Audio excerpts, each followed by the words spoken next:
Hey YouTubers, here we are at the First Bank and Trust in Perry, Oklahoma. We're getting ready to go in and talk to them about setting up a commercial checking account and getting a line of credit. So we're going to have to be in some negotiations. So this is the second part of how to start a business. So here we go. Wish us luck. I'll let you know in a little bit. Well, here we are, YouTubers. Bud Light, bringing light to the darkness in the financial world. So we're here at the bank, a local bank, First Bank and Trust in Perry, Oklahoma. Now this is my bank that I deal with. I want to introduce, this is John Alexander, the Executive Vice President of the bank. Now John, whenever somebody comes in to open up a new account, what are some of the requirements that you need? You know, it varies with the type of ownership structure on the account. I think today we're working with LLC, isn't that correct? Correct, Sub S. Sub S, but it's an LLC. Yes, it is an LLC. Okay, great. Typically, the actions of an LLC are dictated by an operating agreement.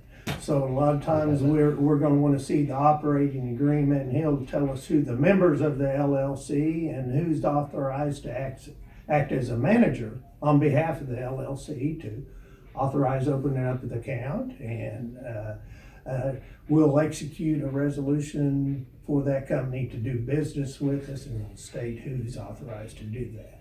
And so usually we start with the operating agreement and we kind of go from there. And then the managing members of which are Brady and I, what do you require from us? Okay. And I believe this is a new business enterprise, yes. And so typically on a new business enterprise, we're looking at the strength of the principals in it, the owners of the LLC for strength. So we're going to want a financial statement on the individuals along with their tax returns to show their earnings record. Tax returns, I forgot about that. Yeah. And then we'll, usually like to discuss what the activities of the LLC. We also have a credit report too, right? Yes. Always got to do the credit report. That's why the ninja, the financial prepper, always hammer on you about you got to get your credit report. You got to get your credit report. Get out of debt and have a good credit score, correct? That right. Always helps a lot. You bet. It sure does. And because especially in a new business venture, yeah. Like I said, we don't have a history with customers, so we have to look at the history of the principals, which includes their capital. Or the financial statement reflects, how much they own and what their debts are. Tax returns show their individual earning potential, and the credit report shows their history of paying their bills. That's correct. Yeah. All right. The other thing is, what's great about going to a local bank with John is that we have a relationship.